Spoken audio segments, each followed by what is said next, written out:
What's good, ladies and gentlemen? Welcome to another Mala Mala Ma slash SK Wealth Academy vlog. So today I am going to talk about the necessity of constantly updating our operating system. So you can think of our brain as our operating system. You can think of it as the actual CPU, like if we're going to make the computer analogy to the central processing unit. And then you can think of our critical thinking skills as our operating system. Now imagine, I think the very first computer operating system was back in the 1950s, and it was something called, one second, because I do have these notes, because I did look up what the first operating system was called. It was called the Leo, the Lyons Electronic Office. I was going to say Lyon because I was thinking Lyon, France, but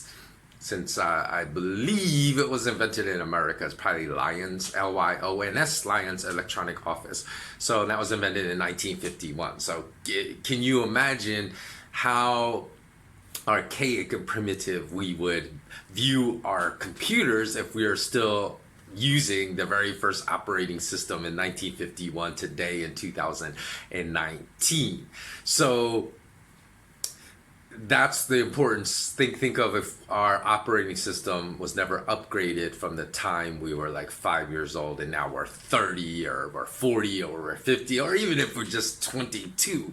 Imagine if it didn't progress since the time we were 6, 7, 8 years old, how primitive that we would view humans that haven't updated their operating system since like age 6. Now, I think there's one way actually to update your operating system, and that is through self-education. Now, why did I put self in front of education? I put it in front of education because academics and schooling is not the same, is not tantamount to education. Although everyone in power and everyone that's always preaching, stay in school or the importance of school, they're always trying to deceive us and delude us by equating academia with education, although it's not the same. Because if you look at academics, one of the pillars of academia, besides Skinnerian operant conditioning, social behavior conditioning, is convergent